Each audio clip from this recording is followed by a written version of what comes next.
स्वाति बत्रा आपका स्वागत करती हूँ करियर शाला में। मेरे चैनल पे आकर अगर आप चाहते हैं कि आपका जो CSIR का एग्जाम है वो क्लियर हो जाए तो जाकर 2 वीडियोस लास्ट वाली जरूर देख लीजिएगा और उसमें books, tricks, courses, everything is present in detail. सब कुछ डिटेल में प्रेजेंट है। ये वीडियो एक्चुअली उस पर बेस्ड है, यानी कि आपकी जो प्रोफिशिएंसी टेस्ट है, मेन इसका एम आपके प्रोफिशिएंसी टेस्ट को क्लियर करना है या उसके डाउट्स को क्लियर करना है। अगर मैं बात करूं, सबसे पहला अपडेट में ये देना चाहूंगी कि CSIR की वैकेंसीज बढ़ चुकी हैं। ये बेसिकली 209 से बढ़ चुकी हैं और अप्रोक्सीमेटली 246 तक जा चुकी हैं। अगर आप अप्लाई करने की सोच रहे थे तो आप अप्लाई कर सकते हैं, क्योंकि ये बहुत अच्छा मौका है। यहाँ पे वैकेंसीज बहुत सारी हो गई हैं। अब बात करते हैं हमारे पास कुछ एक इंपॉर्टेंट क्वेश्चंस की जो मेरे से पूछे गए थे CSIR से रिलेटेड। अब पहले CSIR का जो सिलेबस है, एग्जाम पैटर्न है, किस तरह की क्या क्या चीजें आपको करनी चाहिए, वो सब पीछे मैंने डिटेल में एग्जैक्ट सही तरीके से आपको बताया हुआ है। उन 2 वीडियोस को देखने के बाद आप एग्जैक्ट आइडिया लगा सकते हैं कि क्या क्या होगा। लेकिन स्टिल आपके दिमाग में कुछ एक क्वेश्चंस रह गए थे, जैसे मुझसे बार बार पूछा जा रहा था कि बैक स्पेस अलाउड है या नहीं, या कुछ एक क्वेश्चंस ऐसे थे कि टाइपिंग टेस्ट कैसे होगा, पेपर टू स्क्रीन होगा, स्क्रीन टू पेपर होगा, ये सब बहुत सारे क्वेश्चंस थे। तो उन सबको आज डील करेंगे इस वीडियो के अंदर। चलिए शुरू करते हैं अपना वीडियो। और सबसे पहली चीज यहाँ पे जो मैं डिस्कस करने वाली हूँ वो है कैडरे। अगर आप कैडरे के बारे में जानना चाहते थे तो आपके पास 3 है। एक है जर्नल। जर्नल के अंदर आपके पास क्लेरिकल का काम आएगा, एडमिनिस्ट्रेशन का काम आएगा, और इसके अंदर आपको क्लेरिकल की सारी ड्यूटीज निभानी पड़ेंगी। और ये आपके पास एक ही चांस है, आपके पास एक ही चांस है, आप एक ही बार चुन सकते हैं कि तीनों में से कौन सा कैडरे आपको चाहिए। जो भी आप चुनेंगे, एक आपके पास जर्नल है, एक है फाइनेंस एंड अकाउंट्स, और एक है स्टोर्स एंड परचेज। जो भी आप चुनेंगे आपका सिलेक्शन उसी में होने वाला है। यानी कि अगर आप जर्नल चुनते हैं तो आपको क्लरिकल वर्क दिया जाएगा, एडमिनिस्ट्रेटिव वर्क दिया जाएगा। अगर आप फाइनेंस एंड अकाउंटिंग चुनते हैं तो आपको उसी बेसिस के ऊपर काम दिया जाएगा, उसी डिपार्टमेंट में रखा जाएगा। स्टोर्स एंड परचेजेस अगर आप चुन लेते हैं तो आपको उसी तरह का प्रोक्योरमेंट दिया जाएगा और सप्लाई चेन एक्टिविटीज में आपको रखा जाएगा। तो ये आपके ऊपर है, आपको एक ही बार पे चुनना है। उसके बाद भी आपके पास ऑप्शंस है, लैब्स, इंडस्ट्रीज, वो आपकी मर्जी है, आप कोई भी चुन सकते हैं, पर ध्यान से चुनिए। फिर आपका जो अलॉटमेंट है, यानी कि आपकी जो जॉब के बाद अलॉटमेंट होगी वो उसी डिपार्टमेंट में होगी। उसके बाद आपको उसका बदलने का कोई चांस नहीं मिलने वाला है। So if you are interested in any one of them, तो आप तीनों में से कोई भी चुन सकते हैं। या आपके इंटरेस्ट के ऊपर भी है कि आप कौन सा चुनना चाहते हैं। ठीक है। उसके बाद हम आ जाते हैं बेसिकली स्टेनोग्राफर के ऊपर। स्टेनोग्राफर का जो प्रोफिशिएंसी टेस्ट है वो 80 मिनट्स में आपको शॉर्ट हैंड टाइपिंग करनी है। शॉर्ट हैंड आपको पहले शॉर्ट हैंड 10 मिनट की डिक्टेशन दी जाएगी, आपको शॉर्ट हैंड में उसको लिखना है। फिर हो सकता है उससे आपको टाइपिंग कराई जाएगी, दैट इज इन कंप्यूटर्स। आपको सेम का सेम ट्रांसलेट करके देना है with in the given time limit. तो ये आपको कंप्यूटर्स भी आना चाहिए, आपको शॉर्ट हैंड भी आना चाहिए। तो दोनों चीजें जब आपको आएंगी तभी आप जाके इसको अच्छे से कर सकते हैं। तो ये याद रखिए कि वहां पे स्पीड लिमिट काफी ज्यादा है, दैट इज 80 वर्ड्स पर मिनट। तो अगर 80 वर्ड्स पर मिनट की बात करें तो वो स्पीड आपको बढ़ानी पड़ेगी, बनानी पड़ेगी। आप एकदम से बैठे हुए नहीं बोल सकते हैं कि मेरी स्पीड ये है, मेरी स्पीड वो है। तो ये चीजें नहीं चलेंगी, आपको बनानी पड़ेगी। और अगर बात करें शॉर्ट हैंड की, कैसे करें, कहाँ से करें, देखिए अभी आपके पास अच्छा खासा टाइम है। जो पेपर होने वाला है मई जून में है। मई जून एग्जैक्ट डेट अभी नहीं आई है, सो आपके पास एक थोड़ा सा टाइम है। और आपका जो प्रोफिशिएंसी टेस्ट है वो जून में है, तो 1 महीने के अंदर आप आराम से तैयारी कर सकते हैं, अपनी स्पीड को बना सकते हैं। उसके लिए अगर मैं कहूँ, आप शॉर्ट हैंड अगर सीखना चाह रहे हैं ऑनलाइन, तो ऑनलाइन के लिए आपके पास कशिश भट्ट करके है एक टीचर जो करा रहे हैं।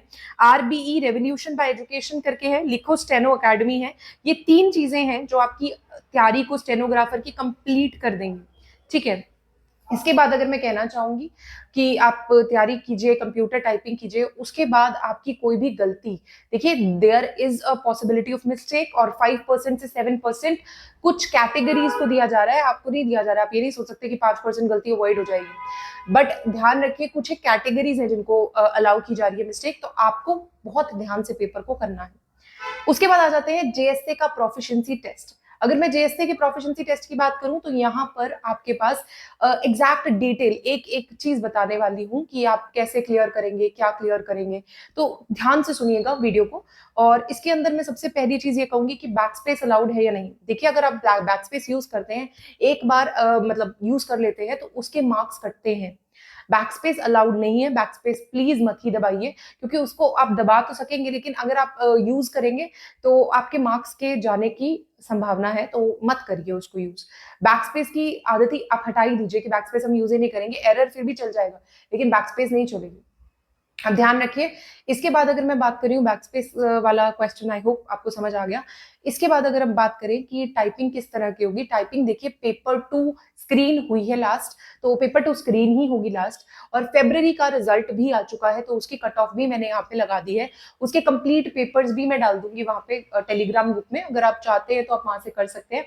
और कुछ एक बुक्स मैं रेफर कर रही हूँ, वो स्टैनो के लिए हो जेएसए के लिए हो, दोनों के लिए है पड़ी, जो आप लेना चाहें, अगर आप खुद से करना चाह रहे हैं तो आप उससे भी कर सकते हैं। डिस्क्रिप्शन के अंदर all the details are present, book की हर एक डिटेल आपको मिल जाएगी। अब बात करते हैं जेएससी की, जैसे हम बात कर रहे थे जेएससी के अंदर आपको बैक स्पेस पता लग गया।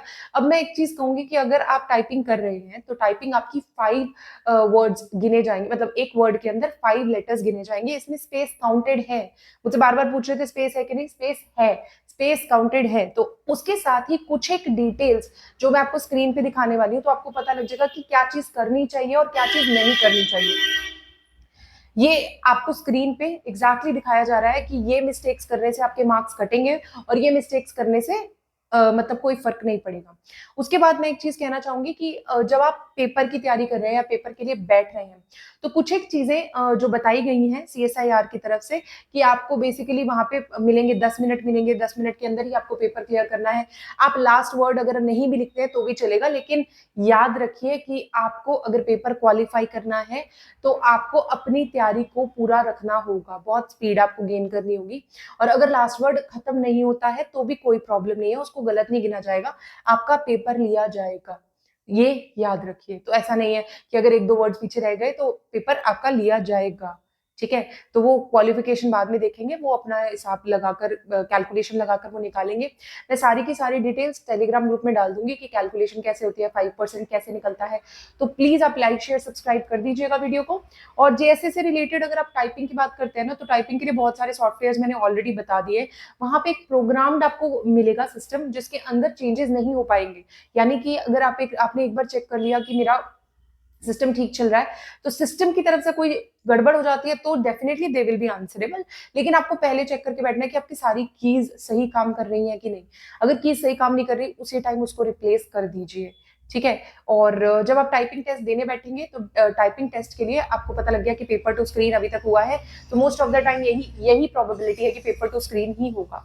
उसके साथ अगर मैं बात करूं कि जो क्वेश्चंस हैं उसके लिए आप पुराना वीडियो देख सकते हैं, अपने सिलेबस के लिए पुराना वीडियो देख सकते हैं।